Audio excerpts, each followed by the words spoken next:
Bismillahirrahmanirrahim. Assalamualaikum warahmatullahi wabarakatuh. Alhamdulillahirabbil alamin. Wal 'aqibatu lil muttaqin wa la udwana illa 'alal zalimin. Wassalatu wassalamu ala sayyidil amin sayyidina Muhammadin wa ala alihi at-thayyibin wa ala ashabihi ghurril mayamin wa man salaka ala tariqatihi wastanna bi sunnatihi ila yaumiddin. Subhanaka la ilma lana illa ma 'allamtana fa'allimna ma yanfa'una innaka 'alimun qadir. Rabbi ishrah li sadri wa yassir li amri wa hlul 'uqdatam min lisani yafqahu qawli. Rabbi zidna ilma warzuqna fahma. Allahumma faqqihna fid din waftah 'alaina futuhal arifin innaka khairul fatihin. Amma ba'd. Teman-teman, ya, hadirin hadirat, teman-teman berbagi inspirasi yang semoga Allah muliakan dan Allah sayangi. Alhamdulillah, kita sama-sama bersyukur kepada Allah Subhanahu wa taala di kesempatan sore hari ini kita kembali berjumpa dalam majelis atau dalam pertemuan bulanan, ya, bulanan kita di majelis berbagi inspirasi, ya, powered by Pemuda Inspirasi Negeri. Ya, semoga di pertemuan ini, di majelis ini Allah limpahkan dan curahkan serta memberikan balasan untuk setiap effort yang kita keluarkan. Hadirnya kita di sini, saya pikir banyak hal yang kita keluarkan dan kita tinggalkan. Dan semoga setiap usaha, waktu, tenaga diganjar pahala berlipatkan oleh Allah Subhanahu wa taala. Amin ya rabbal alamin.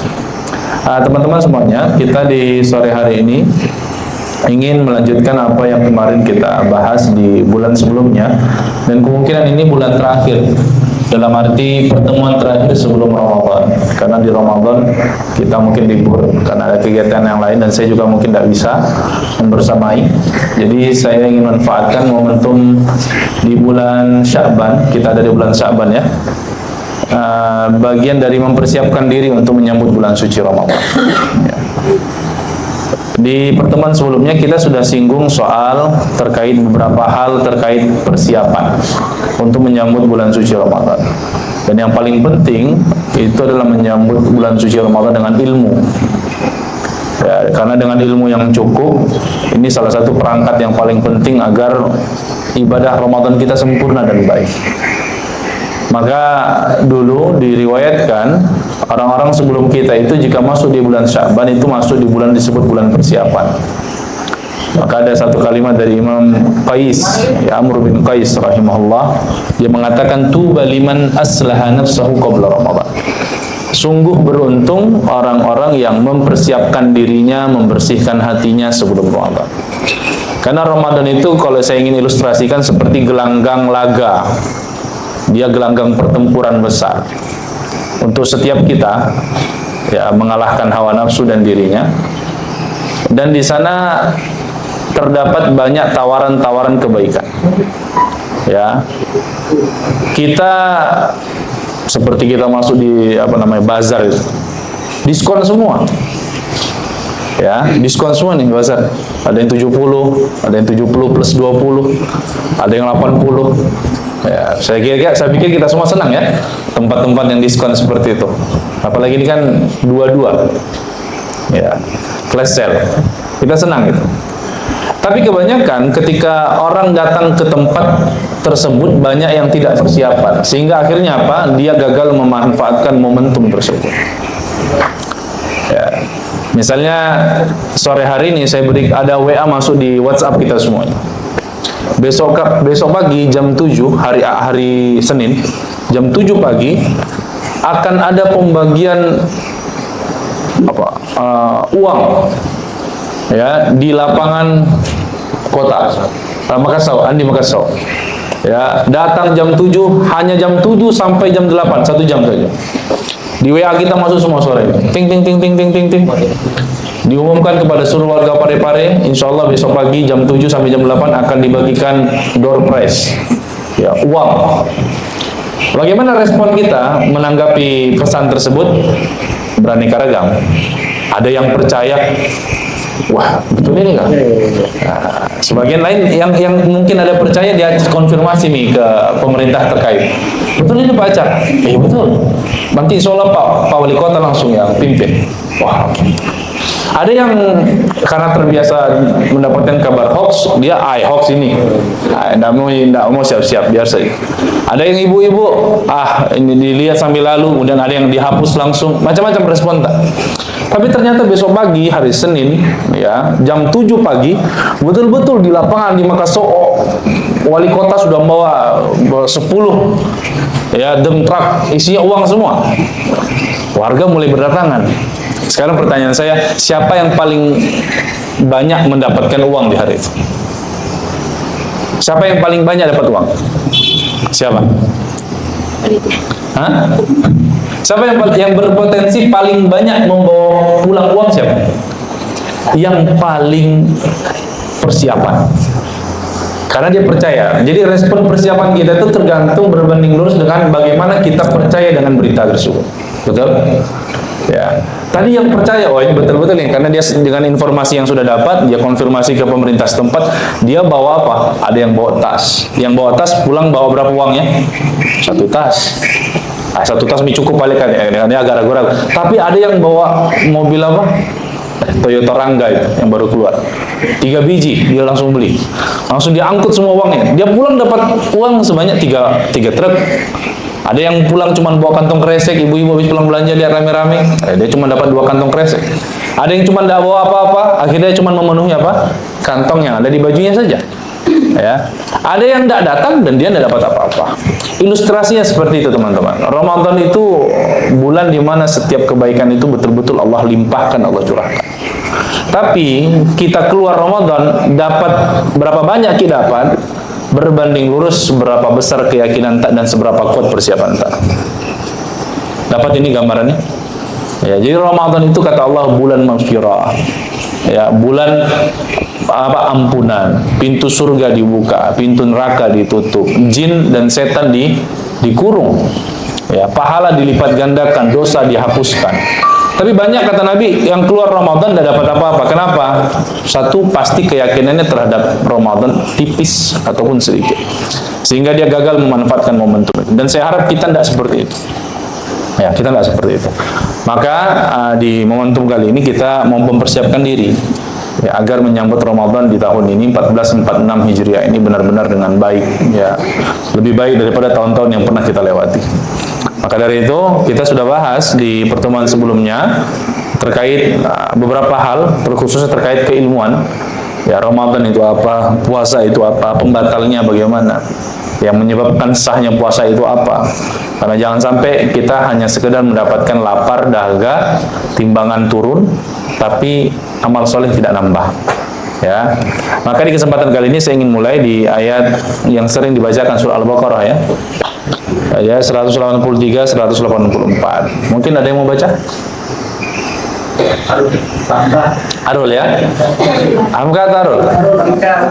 Ayo, silakan coba. Silakan baca Al-Baqarah 183, 184. Kita ada ngajinya dulu. Silakan, siapa?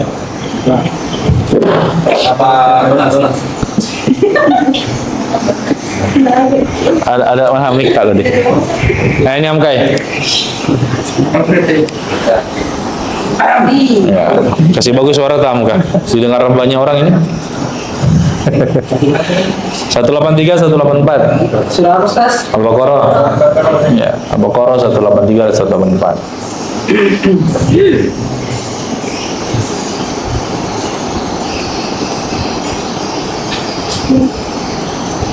Saya sudah masuk sampai berapa itu?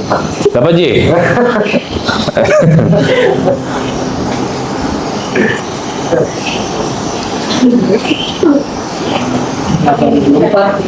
Satu 183, 184. Ayat puasa.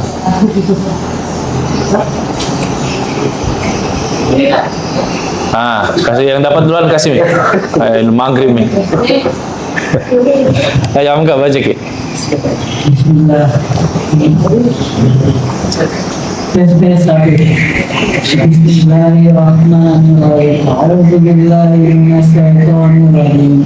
Bismillahirrahmanirrahim. Ya ayyuhallazina amanu kutiba alaikumus syiyam kama Siyamu siyamu kama kutiba alal ladzina min qablikum la'allakum tattaqun. Satu lagi.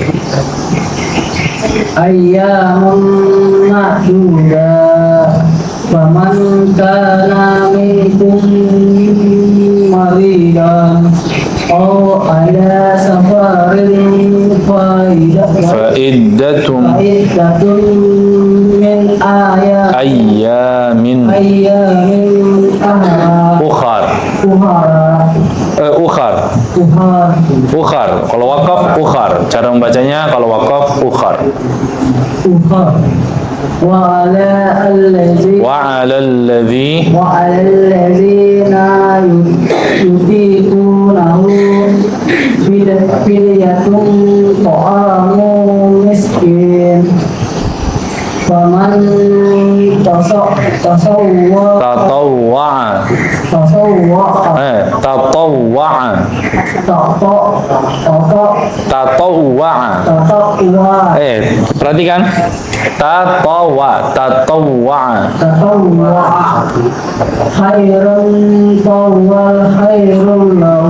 Khairul lah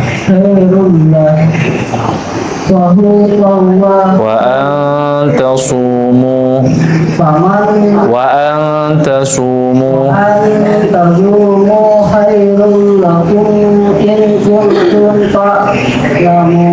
Oke, baik. Barakallahu azim. Allahumma baik teman-teman yang Allah rahmati, kita mulai dari dua ayat ini saja ya, penggalan ayat ini, ayat 183 dan 184 dari surat Al-Baqarah.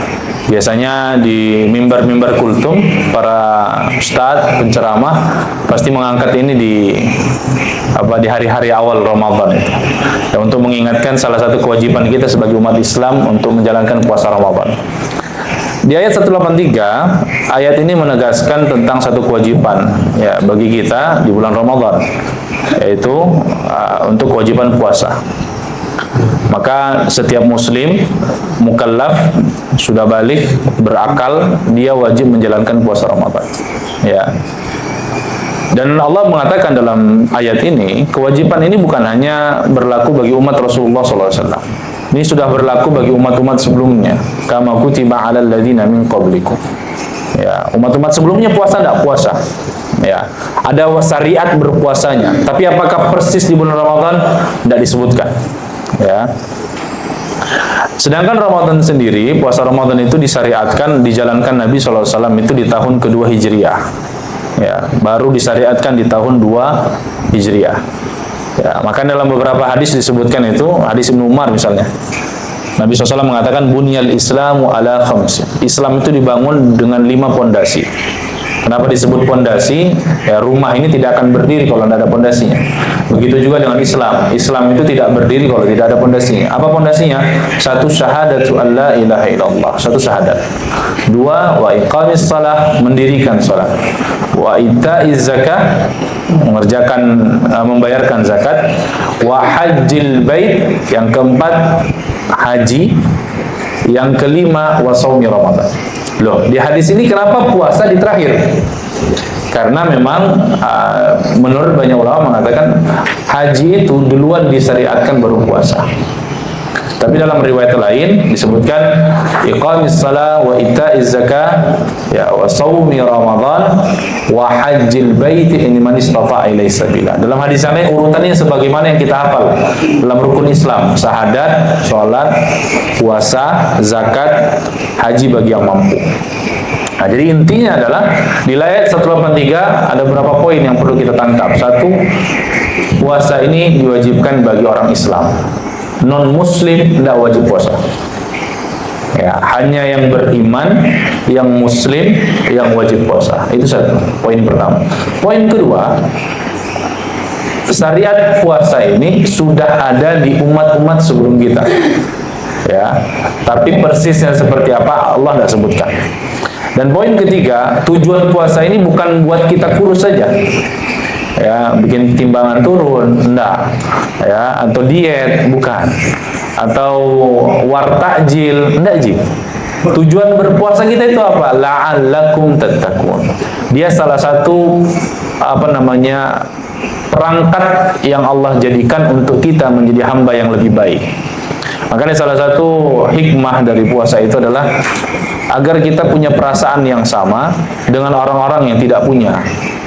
Ya, oh begini rasanya lapar kok dong, 13 jam tidak makan, tidak tersentuh minuman ini seperti ini. Sehingga itu mengasah empati dan simpati di dalam hati kita. Agar kita sebagai manusia punya hubungan sosial itu lebih peka terhadap sesama. Salah satu tujuan puasa itu.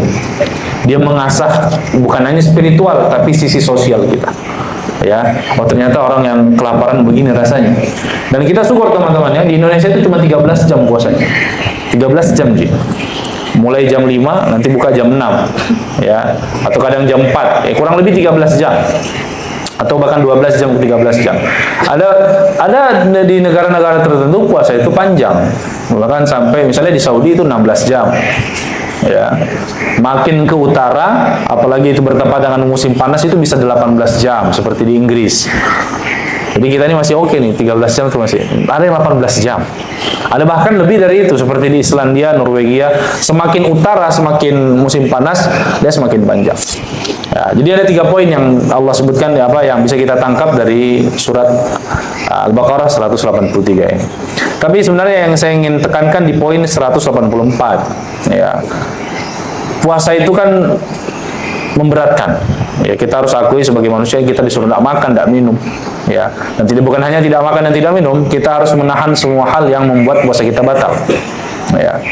Tapi Allah paham kondisi kita tidak selalu ideal. Kita tidak selalu prima, kita tidak selalu fit. Ada hal-hal yang kadang dalam kehidupan kita membuat kita sulit untuk menjalankan kewajiban ini. Dan Allah ngerti. Ini baiknya Allah Subhanahu wa taala. Maka kita diajarkan beberapa ketentuan. Di ayat 184 misalnya tadi disebutkan ayyaman ma'dudat. Puasa itu lama enggak sih? Lama atau tidak? Hah? Lama enggak? Lama kalau pertama kali. Hah? Saya tanya dulu, puasa itu lama enggak? 30 hari atau 29 hari? Tergantung kita ingin membandingkan dengan apa. Ya, sebenarnya puasa dari 365 hari yang Allah berikan kita untuk makan-makan, Allah hanya motong pangkat 1/12-nya. Berarti sedikit atau banyak? Allah hanya potong 30 hari dari 365 hari yang Allah berikan dalam setahun. Sedikit atau banyak? Sedikit atau banyak? Sedikit. Makanya Allah bilang ayyaman ma'dudat. Puasa ini harinya terbatas. Ya, sedikit jika Allah minta kita untuk patuh, taat, tidak makan, tidak minum. 30 hari. Dan beberapa jurnal kesehatan yang saya baca, dan subhanallah, lambung dan perut kita ini tiap hari bekerja, non-stop, kerja rodin. Pagi kerja, siang kerja, apalagi malam kerja, belum coffee break, ya, snack, nonton bola, kerja terus, tidak pernah berhenti.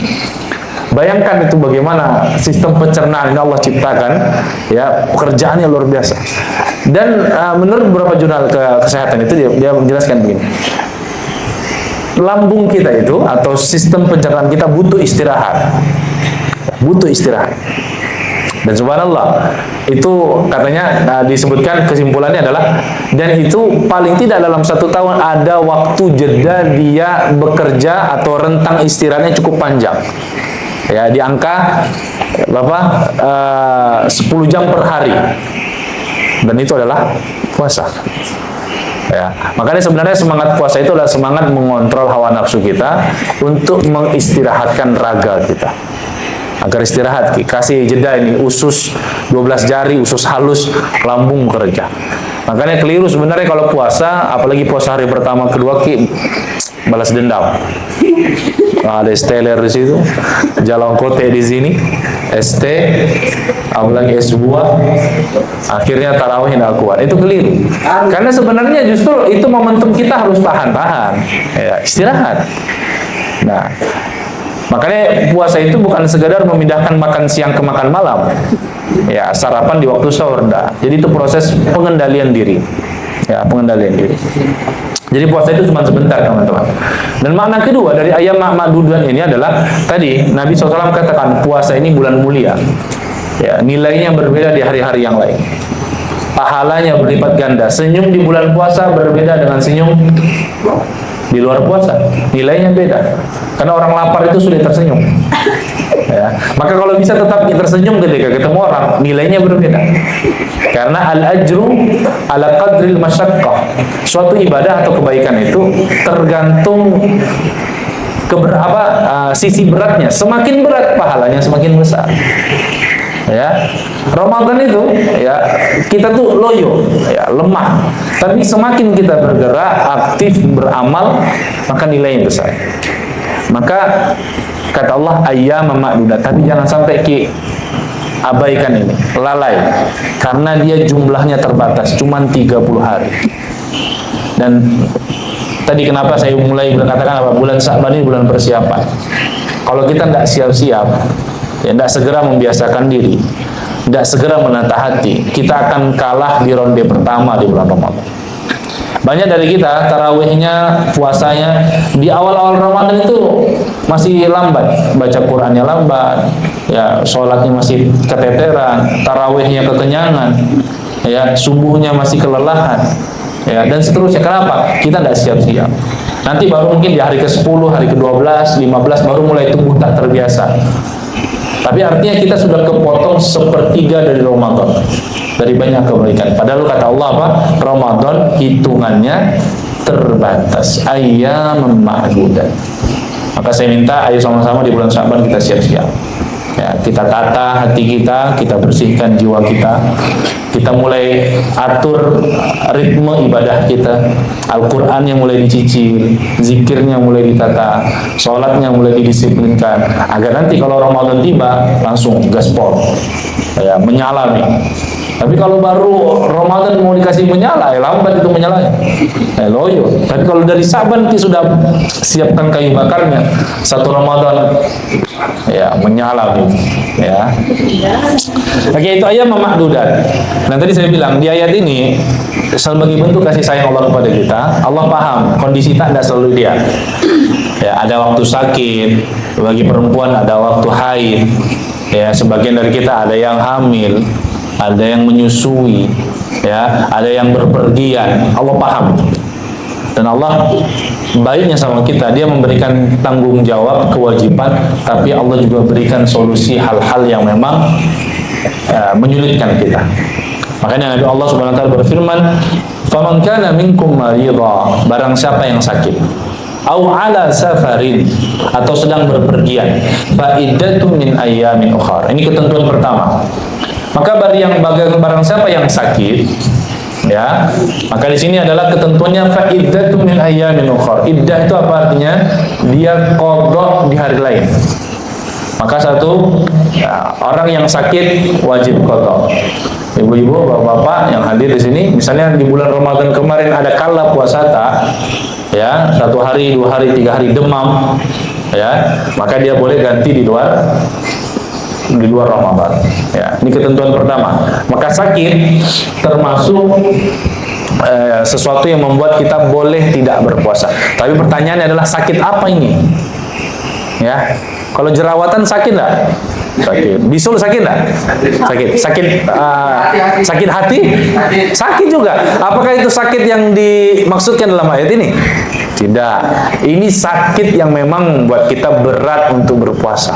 Tapi jangan ada yang bilang, Ustaz, baru gak diputuskan dan sakit sekali.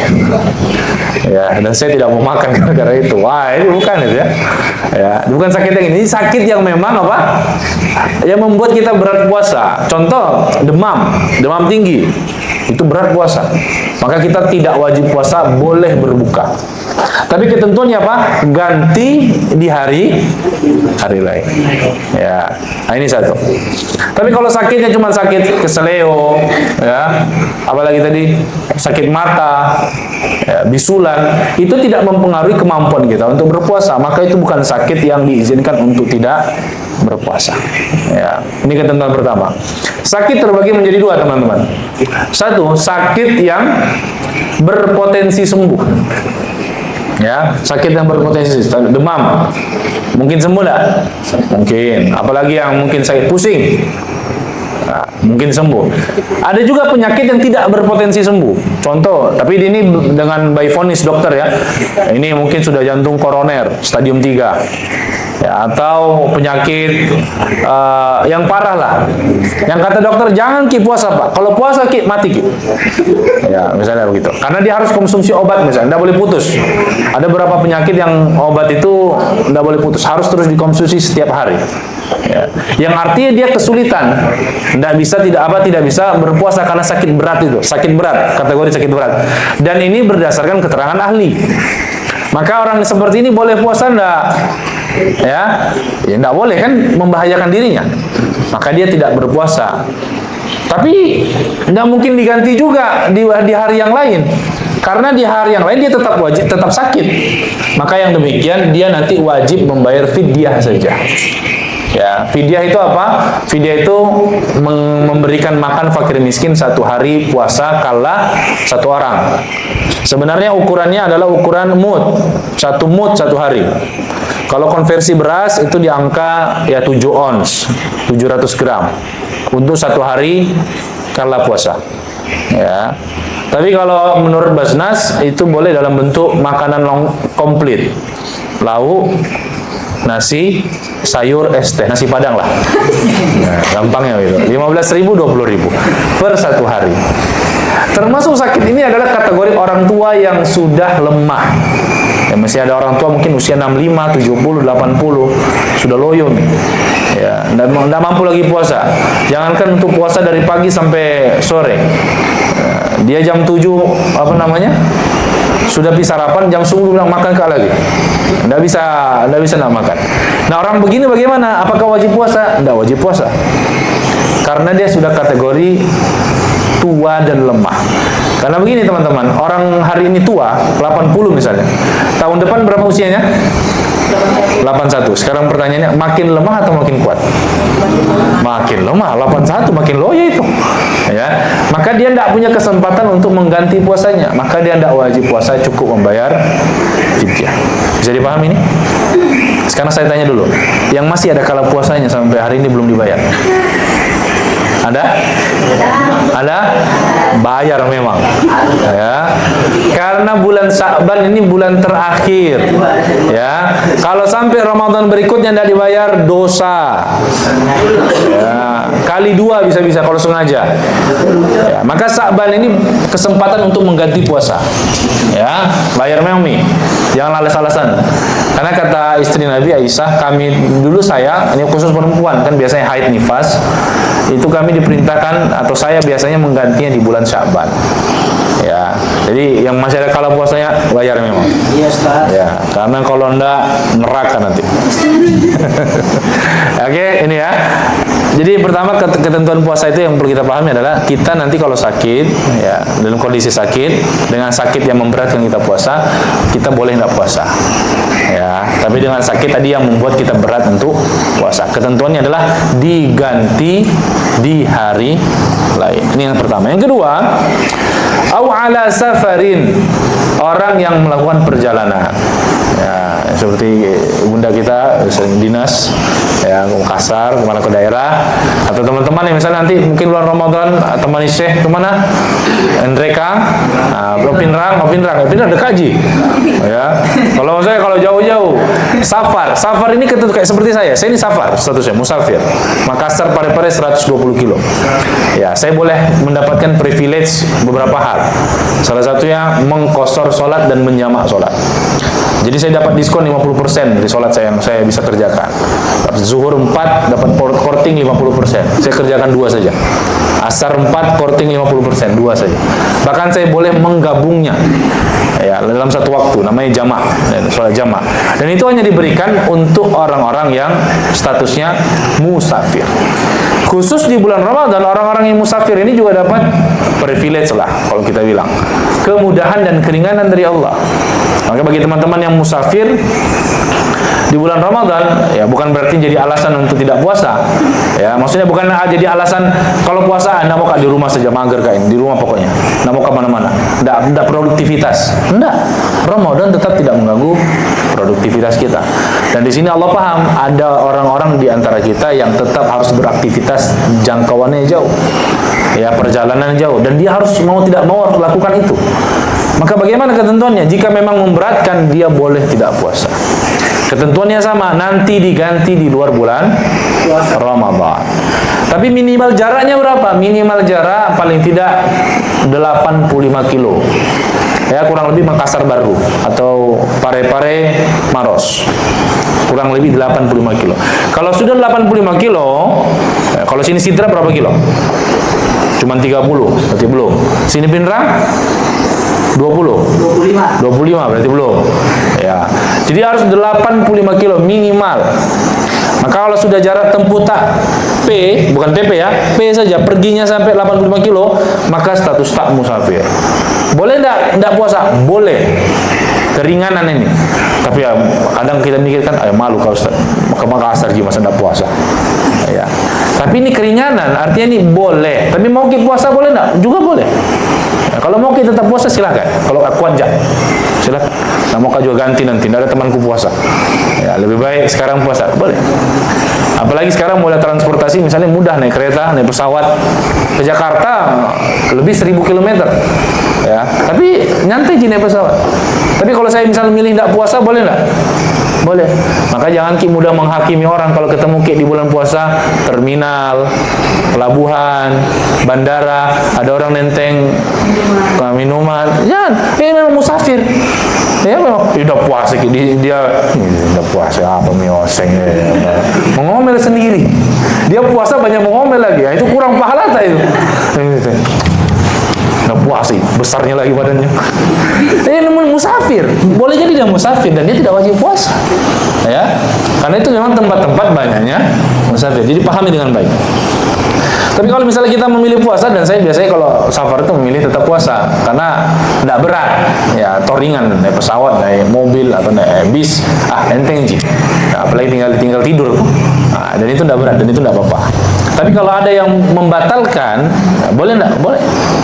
Ya, dan itu memang keringanan dari Allah Subhanahu Wa Taala untuk mereka yang melakukan perjalanan. Ini ketentuan kedua bagi musafir.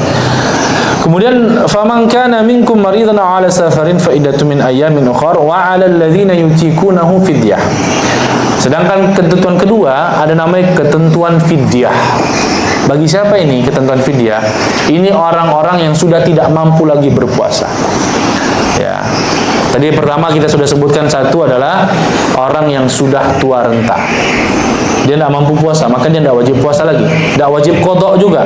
Cukup hanya membayar fidyah. Jadi kalau teman-teman punya orang tua, ya, minta tolong kena bayarkan fidyah. Bayarkan kasihan. Ya. Satu hari berapa kata Ustaz? 7 ons atau 700 gram beras. Hitungan satu harinya. Ya. Nanti tinggal di total berapa, bisa dibayar di awal, bisa dibayar harian, atau bisa di total di akhir. Ya. Atau yang kedua, fidyah ini juga berlaku bagi, ini ketentuan ibu hamil, ini yang ibu-ibu ya, ibu hamil atau menyusui. Bagaimana ketentuan qadha dan fidyah bagi ibu hamil dan menyusui? Ini teman-teman yang laki-laki juga perhatikan ini. Ustaz belum punya istri, nanti ya, nanti akan punya Ki. Amin ya. Mau tidak? Mau. Siap. Ya, apalagi Hamka ini sudah mau sekali. Cuma tidak tahu sama siapa. Ya, jadi ada 3 ketentuan. Satu, jika seorang ibu hamil atau ibu menyusui, kalau khawatir pada dirinya saja, khawatir pada dirinya maksudnya, kalau saya puasa, lemas kak, loyo kak. Kalau saya puasa, tidak kuat nanti, ya. Dia cuma khawatir pada dirinya saja, tidak khawatir pada kondisi anaknya atau janinnya, ya. Maka ketentuannya wajib qadha saja, tanpa fidyah. 2, jika dia khawatir pada dirinya dan bayinya, ini 2 nih. Sebenarnya dia khawatir sama dia lemah, tapi ada kekhawatiran juga, namanya seorang ibu ya. Saya khawatirin janinku nanti kurang gizinya kalau puasa gak? Atau dia khawatir sama anaknya masih bayi kurang nanti asinya. Maka dia hanya qadha saja tanpa fidyah. Tapi ada ketentuan ketiga, jika dia khawatir hanya pada bayinya saja. Dia kuat, merasa mampu. Ya, dan dia merasa siap untuk puasa. Tapi ada kekhawatiran, tapi kalau saya puasa nanti janinku bagaimana?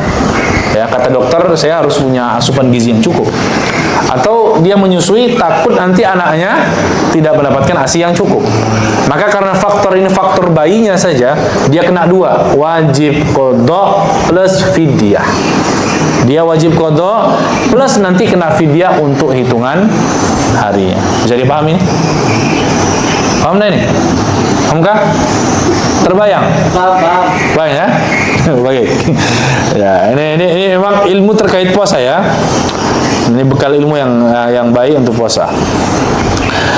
Kemudian di ayat selanjutnya, penggalan selanjutnya Allah berfirman, "Faman tatawwa'a khairan fahuwa khairul lah."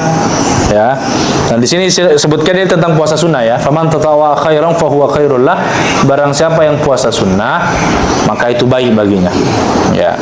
"Wa antasumu khairul lakum." Mana yang lebih utama, puasa atau tidak puasa? Ya, tentu puasa lebih utama. Ya.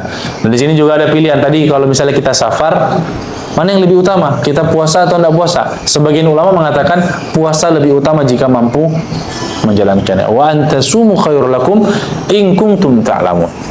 Oke, baik teman-teman yang Allah rahmati. Di dua ayat ini yang ingin saya tekankan adalah ini beberapa ketentuan ya orang-orang yang kemudian satu tidak bisa menjalankan puasa atau orang yang batal puasa. Di pertemuan sebelumnya kita sudah bahas apa saja yang membatalkan puasa. Saya izin tanya, mungkin untuk review, apa saja yang membatalkan puasa? Di pertemuan sebelumnya? Satu.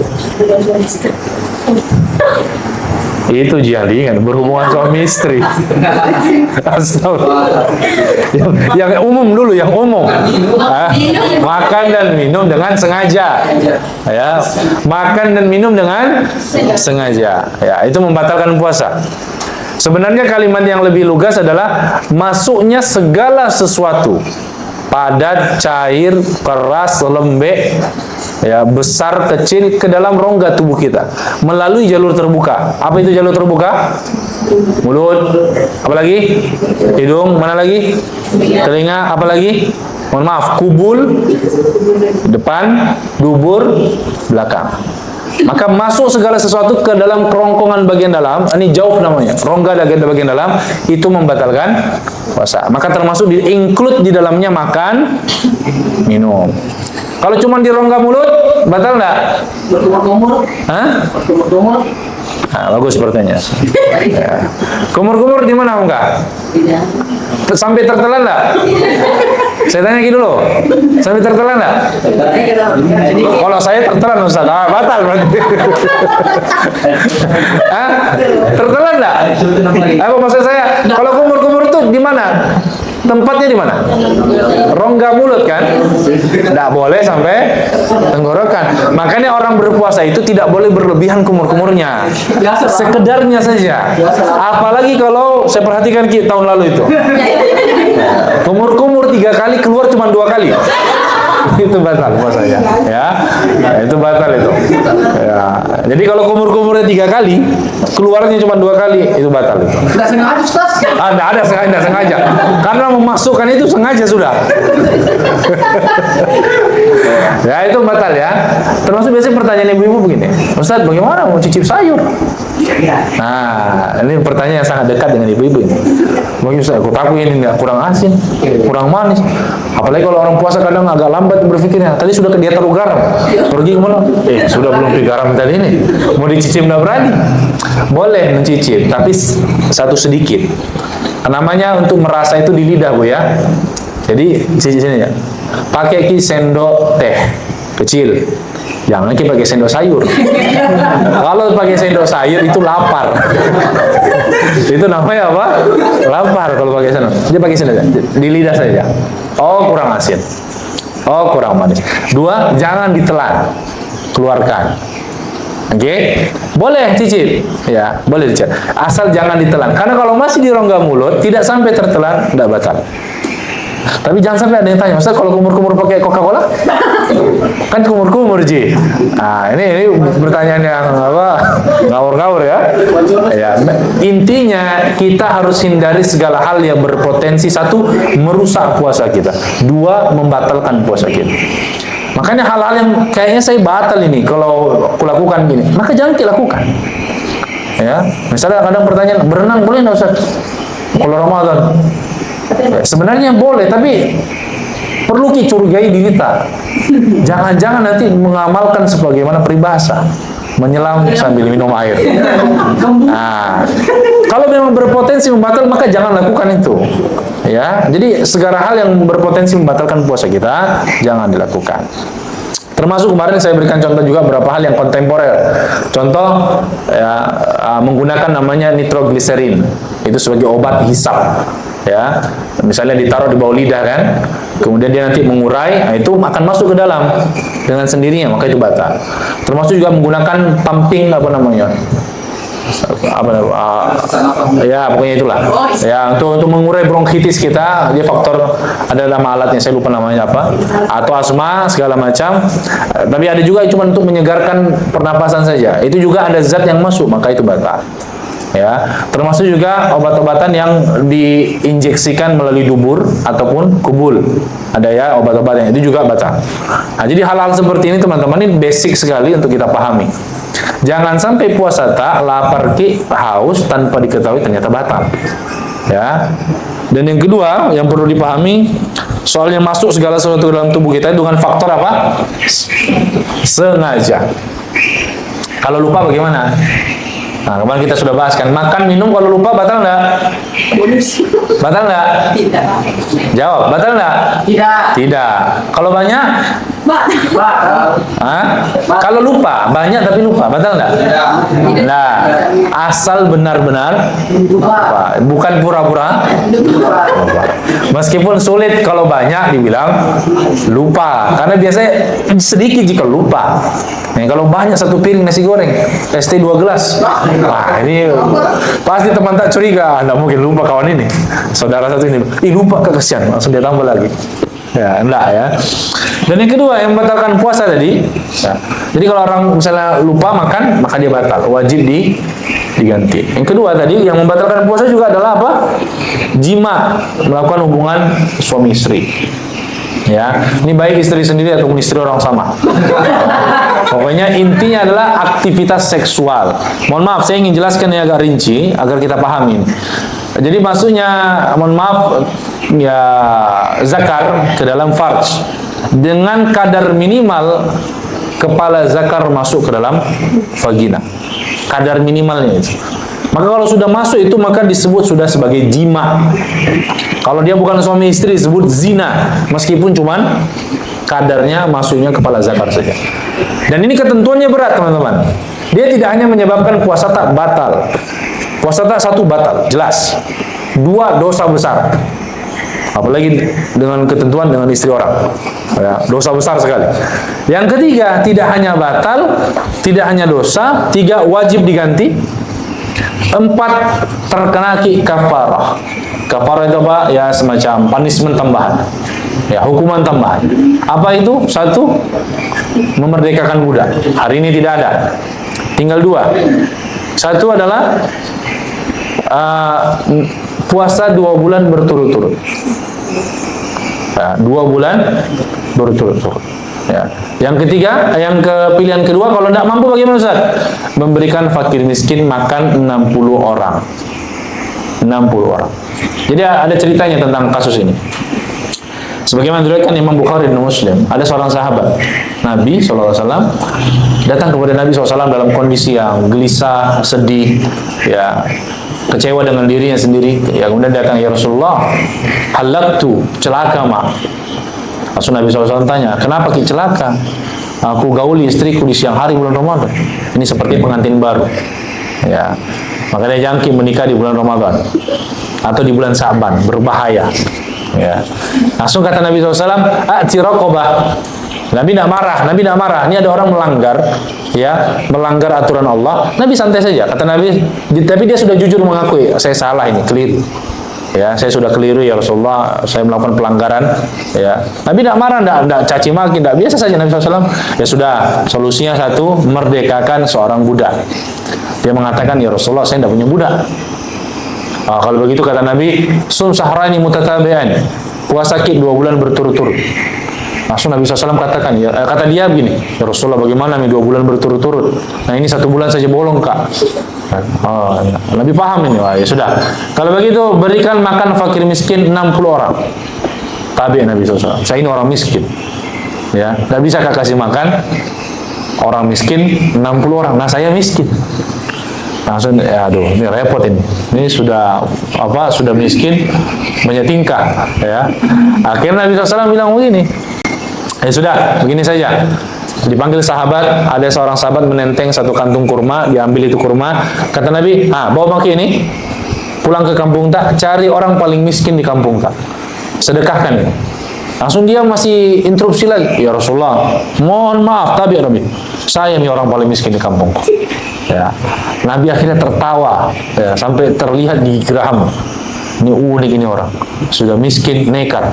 Ya, sudah kata Nabi, ini apa? Ini kantung kurma, bawa ke keluarga tak, kasih makan keluarga tak. Nah, berdasarkan hadis inilah ketentuan itu ada. Nah, bagi orang yang melakukan hubungan suami istri di siang hari bulan Ramadan, maka berlaku ketentuan tadi. Terus ada pertanyaan, kalau malam hari bagaimana Ustaz? Masih tidak boleh juga? Boleh, bebas. Ya, dari maghrib sampai subuh.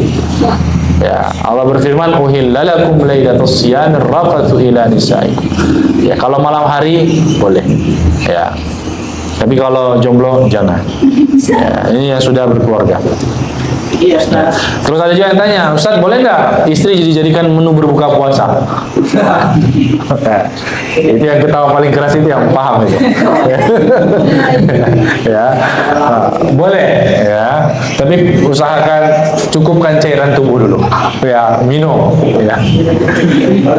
Nah, itu beberapa hal ya terkait pembatal puasa. Dan sebenarnya banyak yang lain. Dan kita sudah singgung. Dan ini beberapa hal yang perlu kita pahami dengan baik. Paling tidak minimal. Ini jam berapa ini? Oke, mungkin sedikit. Ada beberapa hal yang dianjurkan untuk dijaga. Dia hukumnya sunnah. Kalau dikerjakan berpahala. Kalau ditinggalkan tidak berdosa. Satu, makan sahur. Kadang memang kita ini malah jarang puasa toh. Maka makan sahur itu malas, apalagi mengantuk. Bagaimana Anda mengantuk? Tidur jam 12, jam 1. Dikasih bangun jam 4, suruh sahur. Apalagi kadang orang keliling jam 2 dikasih bangun.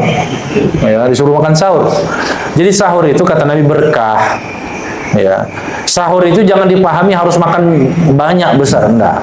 Sahur itu sekedar minum, sekedar ada yang dimakan. Itu sebenarnya sahur. Ya.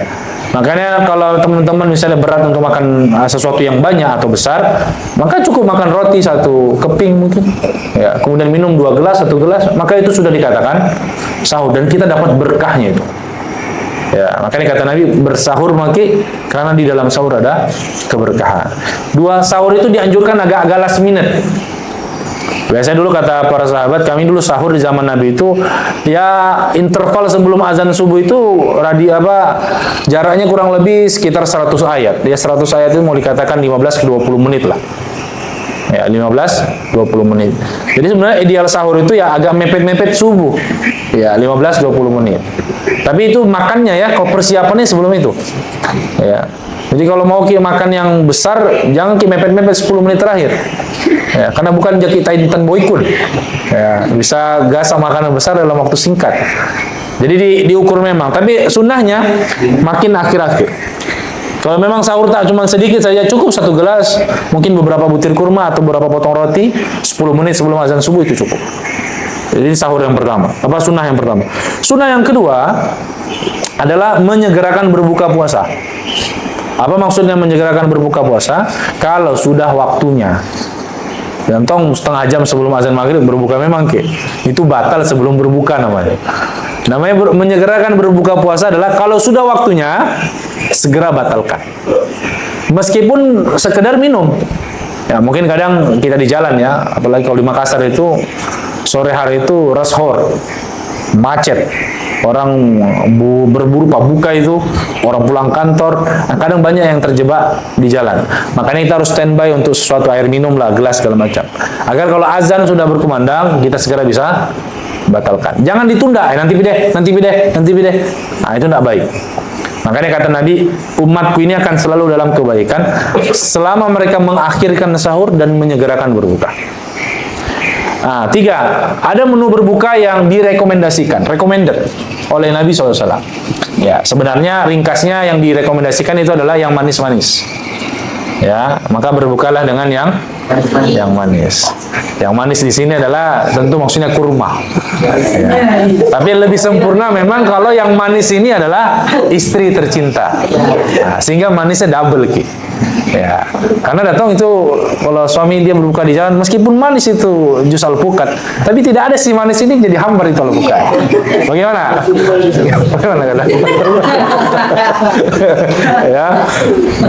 Jadi maksudnya kurma di sini, ya. Maka saya sarankan ya, mungkin perlu stok kurma sekedar untuk ambil sunnahnya. Tak kalah mungkin saya tidak terlalu hobi kurma, tidak apa-apa, ambil sunnahnya saja. Tak kalah 1 biji kita makan dengan niat mengerjakan apa yang Nabi kerjakan, insya Allah berpahala. Karena bagi saya Ustaz, berbuka puasa menu paling top adalah jalan kotek dan panada. Ya, silakan saja. Paling tidak ada 1 kurma di sini apa untuk dapati sunnahnya Nabi. Oke? Ini 3. Dan 4 yang harus diperbanyak dalam puasa itu baca Quran. Ya, ini saya ajak teman-teman, ya sempatkanlah baca Quran. Bukan yang sempatkan, harus paksa diri tak untuk bisa baca Quran. Karena Ramadan itu bulannya Al-Quran. Ya, maka nonton YouTube-nya, TikTok-nya kalau perlu dihapus dulu. Ya, karena TikTok dan yang lain-lain itu berpotensi merusak puasa kita. Ya, kita tidak ingin lihat tapi terlihat. Ya, maka lebih baik dihindari. Kalau perlu ya wifi nggak usah dibayar di bulan Ramadan. Ya. Atau kuota nggak usah dibeli. Ya ini untuk antisipasi saja. Tapi kalau misalnya bagus, produktif kayak waktu tak, ya, insya Allah bisa maksimal membaca Al-Quran. Dan ini butuh pembiasaan. Ini urusan apa? Pembiasaan. Bisa karena biasa. Ya, bisa karena biasa. Mungkin ini yang saya ingin saya sampaikan di pertemuan kali ini. Semoga jadi pengingat lah paling tidak untuk kita bersiap-siap lebih fokus menghadapi bulan suci Ramadan ini, dan harapannya Ramadan kali ini bisa kita hadapi dengan lebih baik daripada Ramadan yang telah kita lewati. Ya, dan kita benar-benar mendapatkan ampunan dan pahala berlipat ganda di bulan suci Ramadan. Amin ya rabbal alamin.